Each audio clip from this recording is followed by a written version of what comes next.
ದಿವಂಗತ ರಾಜ ವಸಂತನಾಯಕ ಜನ್ಮದಿನದ ಪ್ರಯುಕ್ತ ಉಚಿತ ಸಸಿ ವಿತರಣೆ.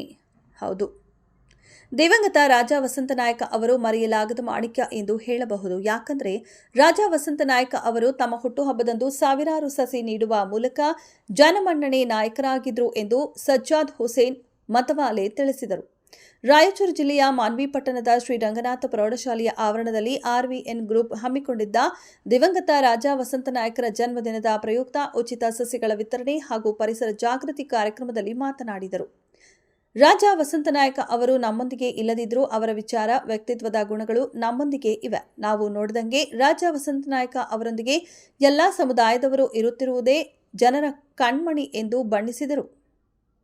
ಕಾಂಗ್ರೆಸ್ ಮುಖಂಡ ರವಿ ಬೋಸರಾಜು ಮಾತನಾಡಿ, ದಿವಂಗತ ರಾಜ ವಸಂತನಾಯಕ ಅವರು ನಮ್ಮೊಂದಿಗೆ ಇಲ್ಲದಿದ್ದರೂ ಚುನಾವಣೆ ಸಂದರ್ಭದಲ್ಲಿ ಚತುರತೆಯಿಂದ ಕೆಲಸ ಮಾಡಿ ಅಭ್ಯರ್ಥಿಯನ್ನ ಗೆಲ್ಲಿಸುವ ಕೆಲಸ ಮಾಡ್ತಿದ್ರು ಎಂದರು.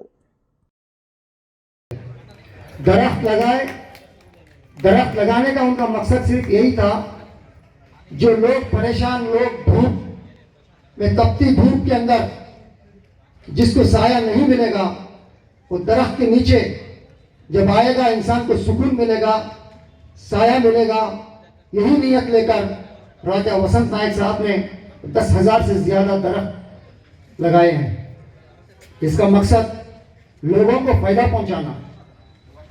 राजा वसंत नायक की मोहब्बत का ये आज नज़ारा देखने में मिल रहा है।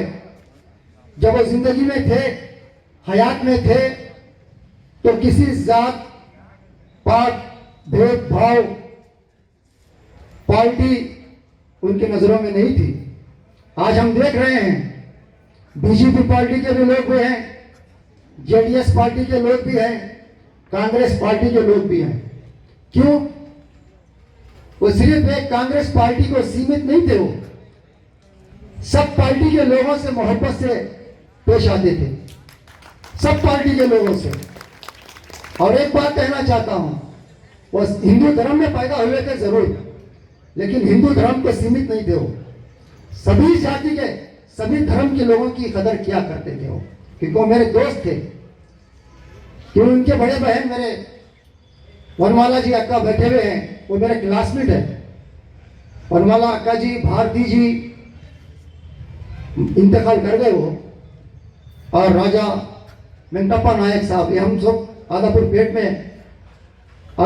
के स्कूल में 1 to 7 तक मिलकर पढ़े हैं।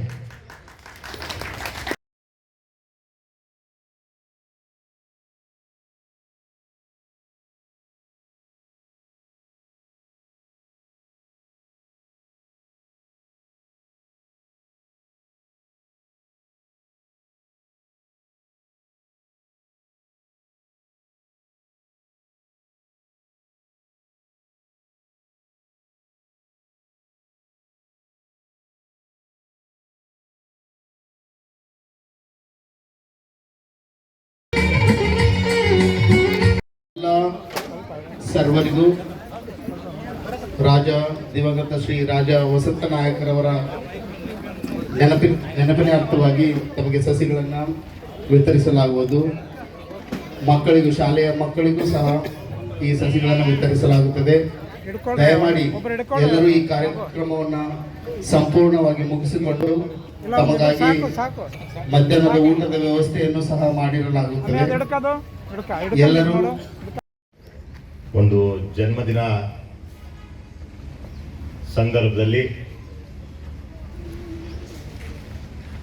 ಅವ್ರ ಕುಟುಂಬ, ಅದು ಲಕ್ಷ್ಮೀದೇವಿ ಅಕ್ಕನವರಾಗಿರ್ಬೋದು, ಅದೇ ರೀತಿ ಸುಭಾಷ್ ನಾಯ್ಕ್ ಅವರಾಗಿರ್ಬೋದು, ಇಂದ್ರಜಿತ್ ನಾಯ್ಕ್ ಅವರಾಗಿರ್ಬೋದು, ಶ್ಯಾಮ್ ಸುಂದರ್ ನಾಯ್ಕ್ ಅವರಾಗಿರ್ಬೋದು, ಮತ್ತು ಅವರೊಂದು ಬಳಗನೇ ಇದೆ. ಯಾವುದೇ ಒಂದೇ ಸಮಾಜದವರು ಅಥವಾ ಒಂದೇ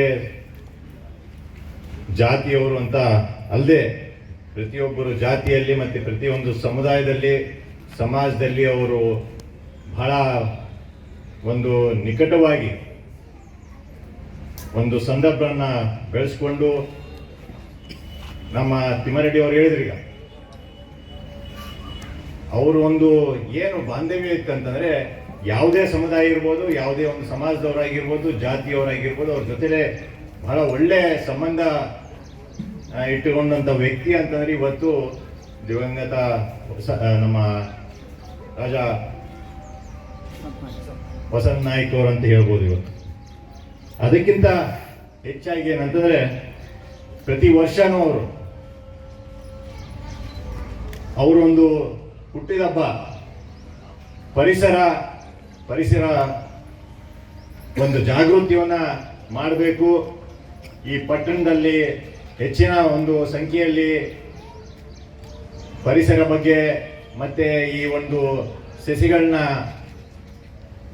ಒಂದು ಕಾರ್ಯಕ್ರಮ ಮಾಡಿ ಹೆಚ್ಚಿನ ಒಂದು ಸಂಖ್ಯೆಯಲ್ಲಿ ಸಾವಿರಾರು ಇವತ್ತು ನಾವು ಎಲ್ಲೆಲ್ಲಿ ನಾವು ಮಾನ್ವಿಯಲ್ಲಿ ನೋಡ್ತೀವಿ, ಪಟ್ಟಣದಲ್ಲಿ ನೋಡ್ತೀವಿ, ಎಲ್ಲಿ ನೋಡಿದ್ರೇನು ಅದಕ್ಕೆ ಒಂದು ವಸಂತ ನಾಯ್ಕ ಅವ್ರದ್ದು ಒಂದು ಕೊಡುಗೆ ಇದೆ ಅಂತ ನಾವು ನೋಡ್ಬೋದು. ಎಲ್ಲೆಲ್ಲಿ ಪರಿಸರ ಬಗ್ಗೆ ಮತ್ತೆ ಏನು ಈ ಗಿಡಗಳನ್ನ ನಟ್ಟಿದ್ದಾರೆ. ಈಗ ಈ ಒಂದು ಮೇನ್ ರೋಡಲ್ಲಿ ಆ ಸೆಂಟರಲ್ಲಿ ಹಾಕಿರೋ ಗಿಡಗಳೆಲ್ಲ ಆ ಫಾರೆಸ್ಟ್ ಡಿಪಾರ್ಟ್ಮೆಂಟ್ ಜೊತೆಯಲ್ಲಿ ಕೂಡಿ ಅವರು ಹಾಕಿದಂಥ ಒಂದು ಕೊಡುಗೆ ಇವತ್ತು ಮಾನ್ವಿ ಪಟ್ಟಣದಲ್ಲಿ ಇದೆ ಅಂತ ನಾವು ಹೇಳ್ಬೋದು. ಅದೇ ರೀತಿ ಇವತ್ತು ಖಾಲಿದ್ ಖಾದ್ರಿ ಅವರು ಮತ್ತೆ ನಮ್ಮ ಮತ್ತೊಲೆ ಸಾಹೇಬರು ಸಜ್ಜಾದೆ ಸಾಹೇಬರು ಹೇಳಿದರು, ನಮಗೆ ಒಂದು ಸ್ನೇಹ ಜೀವಿ ಅಂತಂದ್ರೆ ಇವತ್ತು ಯಾವುದೇ ಸ್ನೇಹಕ್ಕೆ ಏನೇ ಬರಲಿ, ಎಷ್ಟೇ ತೊಂದರೆಗಳು ಬರಲಿ, ಅದು ನಿಂತ್ಕೊಂಡಂತ ವ್ಯಕ್ತಿ ಅಂತಂದ್ರೆ ಇವತ್ತು ರಾಜ ವಸಂತ ನಾಯ್ಕ ಅಂತ ಹೇಳ್ಬೇಕಾಗ್ತದೆ. ಇವತ್ತು ಅನೇಕ ವಿಷಯಗಳಿದಾವೆ. ನಾನು 2005ನಿಂದ ನಾನು ಅವರ ಜೊತೆಯಲ್ಲಿ ಒಡನಾಟ ಇಟ್ಕೊಂಡವನು.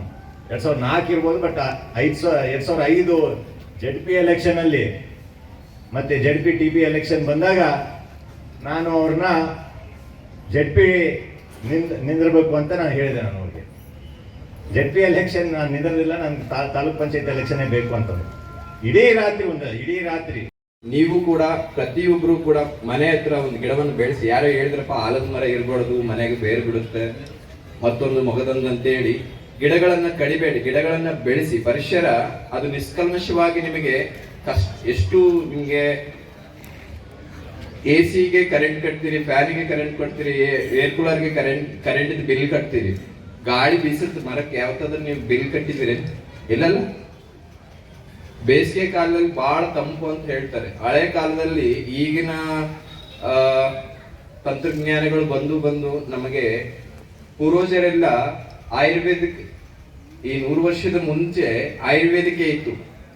ಈ ಯಾರಿಗೆ ಬಾಣಿತನ ಆಗ್ತದೋ ಅವರಿಗೆಲ್ಲ ಈ ಬೇವಿನ ಮರದ ರಸವನ್ನು ಕೂಡಿಸ್ತಾ ಇದ್ರು. ನೋಡಿ, ಅವಾಗ ಆಂಟಿಬಯೋಟಿಕ್ ಅಂತ ಹೇಳ್ತಾ ಇದ್ವಿ. ಮನೆ ಮುಂದ ಒಂದು ಗಿಡಗಳನ್ನ ಹಾಕಿದ್ರೆ ಒಂದು ಈ ಆಯುರ್ವೇದ ಅದು ಅಲವೇರಾ ಜೆಲ್ ಗಿಡ ಹಾಕಿದ್ರೆ ಹಾವು ಬರಲ್ಲ ಅನ್ನೋ ಒಂದು ವಾಡಿಕೆ ಇತ್ತು. ಅದರಿಂದ ಎಷ್ಟು ಏನ್ ಆಕ್ಸಿಜನ್ ಬೇಕಿತ್ತು. ತುಳಸಿ ರೀಸೆಂಟ್ ಆಗಿ ತಮಿಳುನಾಡಲ್ಲಿ ಒಂದು ಪಟಾಕಿ ಮ್ಯಾನುಫ್ಯಾಕ್ಚರಿಂಗ್ ಕಂಪನಿ ಹತ್ರ ಒಂದು ಬ್ಲಾಸ್ಟ್ ಆಗುತ್ತೆ. ಇದು ನಿಜವಾದ ನಡೆದ ಘಟನೆ.